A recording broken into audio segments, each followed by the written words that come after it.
먼 나라의 원폭 실험으로 태어난 괴수 용가리. 그 괴수가 서울 도심을 쑥대밭으로 만드는 영화.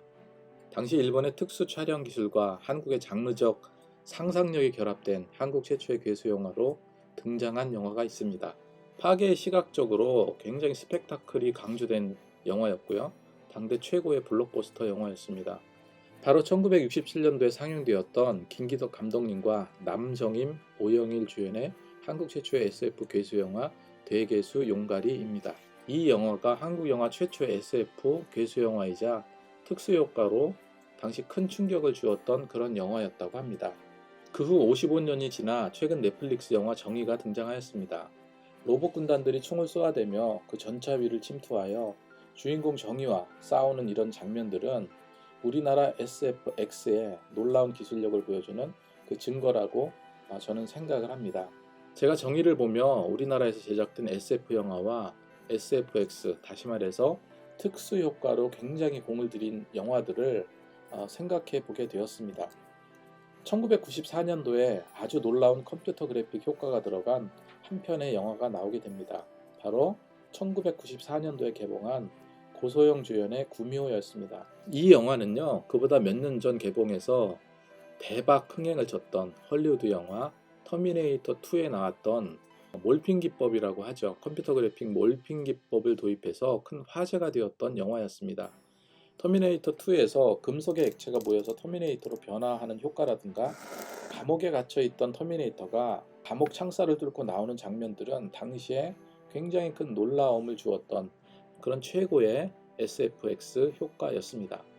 비록 티가 많이 나고 어설프긴 했지만 구미호는 그런 헐리우드 영화를 흉내낸 그런 대표적인 SF 영화였습니다.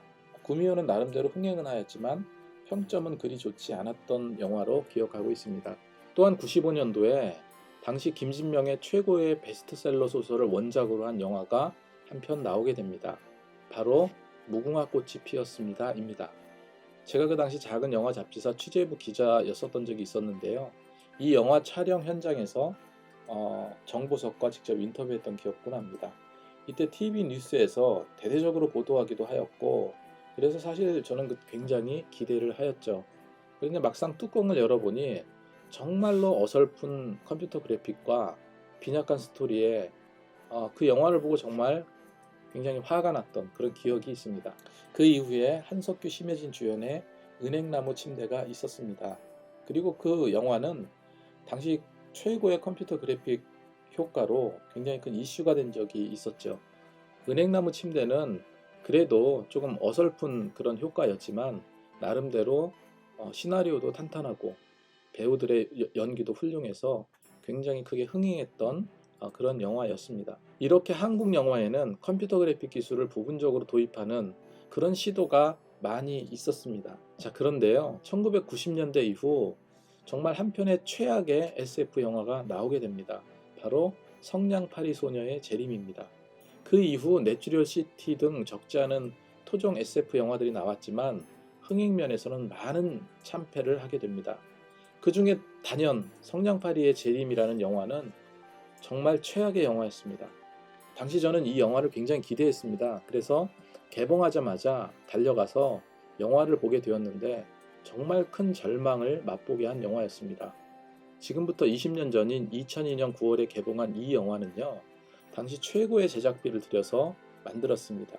그리고 CF에서 신비소녀로 이름을 알린 임은경이 주연으로 나와서 더 큰 기대를 하고 영화를 보게 되었지만 결과적으로는 어설픈 연기와 개연성 없는 시나리오로 관객들에게 정말 절망을 안겨줬던 영화였어요. 지금도 기억나는 대사가 있는데요. 눈이 막 오는 그 거리에 신비소녀 임은경이 영혼 없는 대사를 치면서 성냥 사세요, 성냥 사세요 하는 이 대사가 있었습니다. 정말 이거 말고는 제대로 기억나는 게 없었습니다. 당시 한국 영화는요, 최고의 흥행 기록을 세운 한석규, 송강호 주연의 쉬리라는 그 영화로 영화 산업에 굉장히 과감한 투자들이 이어졌었습니다. 그런데 성냥팔이 소녀의 재림으로 인해서 2000년대 초반 대한민국 영화 산업이 이렇게 많은 투자를 해도 이렇게 쪽박찰 수가 있구나 하는 두려움으로 영화에 투자를 꺼리게 되었고요. 한국 영화가 위축되고 많이 움츠려들게 했던 그런 괴작으로 알려져 있습니다. 그럼에도 그 이후에 꾸준하게 컴퓨터 그래픽 기술이 발전해 왔고 영화에는 기막힌 효과와 공을 들인 영화도 많이 나오게 되었습니다. 그리고 최근에는 정말로 눈부신 컴퓨터 그래픽 기술력으로 영화와 드라마를 더 실감 있게 만들고 있는 것 같습니다. 2016년도에 한국의 좀비 영화의 교과서가 된 부산행이 개봉되었습니다. 이 영화는 여기저기 튀어나오는 정말로 실감나는 좀비들의 역동적인 모습과 탄탄한 시나리오와 그리고 놀라운 감동을 바탕으로 무려 1157만 명의 관객을 동원하게 되었죠. 이 영화는 실감나는 특수효과와 몰입감 넘치는 액션과 재미로 여전히 지금도 회자되고 있는 그런 영화입니다. 그 후에 좀 더 정교하고 화려한 컴퓨터 그래픽을 구사한 영화가 나오게 됩니다. 최고의 컴퓨터 기술력을 바탕으로 무려 1400만 명이 본 영화, 바로 신과 함께 1편, 2편이었습니다. 이 영화는 정말 대단한 기술력과 재미로 SF 판타지의 세계로 끌었던 그런 영화였습니다. 자, 그런데 이 영화와 더 차별화되고 더 깔끔하고 멋진, 제 개인적인 생각으로도 가히 SF 영화의 신기원을 이루었다 하는 생각을 한 영화가 나오게 되는데, 그 영화가 바로 2021년도에 나온 송중기, 김태리 주연의 승리호였습니다. 승리호는 코로나 팬데믹으로 인해서 극장 개봉이 어려워지게 되자 어쩔 수 없이 넷플릭스를 선택했습니다. 영화 승리호의 시대적 배경은 앞으로 70년 후인 2092년도에 지구는 병들고 우주 위성 궤도에 인류의 새로운 보금자리인 UTS가 만들어지게 되고 우주 궤도엔 버려진 각종 위성과 발사체 부품 쓰레기들로 가득하게 된다는 설정입니다. 이 우주 쓰레기는 벌써 전 세계에 이슈가 되어가고 있죠. 아무튼 승리호의 조희성 감독은 2009년 친구가 들려준 초속 7에서 8km 정도로 날아다니는 우주 폐기물의 존재를 알게 되었습니다. 그래서 이것을 소재 삼아서 승리호의 시나리오를 쓰게 되었다고 합니다. 이 영화 역시 앞으로 큰 이슈가 될 우주 쓰레기 문제를 영화의 주요 소재로 삼아서 제작된 그런 수작이었습니다. 승리호는 넷플릭스에서 개봉한 후 6일 동안 전 세계 1위라는 정말로 믿기 힘든 흥행 기록을 세우게 되었습니다. 그리고 그해 4월 한 편의 또 다른 SF 영화가 개봉하게 됩니다. 서복이라는 영화인데요. 공유와 박보검이라는 최고의 배우를 캐스팅한 영화지만 관객수 38만 명에 만족해야 했습니다. 그리고 넷플릭스에서 개봉한 또 한 편의 SF 영화가 있는데요. 바로 고요의 바다입니다. 이 고요의 바다는 필수 자원의 고갈로 황폐해진 미래 지구를 배경으로 하고 있습니다. 특수임무를 받고 달에 버려진 연구기지로 떠난 정예 대원들의 이야기를 담은 그런 드라마인데 내용은 참신하고 제 개인적으로도 스릴러적 요소가 적당히 가미되어 있어서 개인적으로는 나름 꽤 재밌게 봤던 그런 드라마였습니다.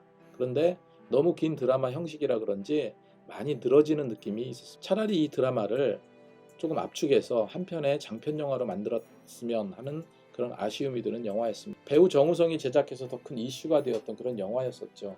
이 밖에도 최근 SF 영화이거나 혹은 SF적 요소를 가미한 컴퓨터 그래픽이 굉장히 훌륭한 영화들이 많이 개봉되었습니다. 그리고 비교적 흥행에도 굉장히 성공한 예가 많아졌습니다.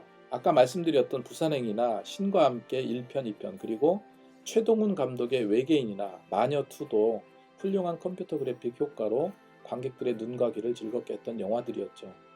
그리고 좀 잔인하지만 혁신적인 영상미와 액션이 뭉쳐져서 정말로 큰 재미를 줬던 넷플릭스 영화 카터도 있습니다.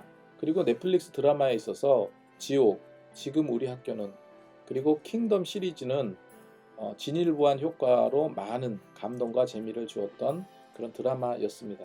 이런 한국 영화 드라마에 있어서 특수효과, 컴퓨터 그래픽 SF 영화에서 정말로 빼놓을 수 없는 한 분이 계십니다.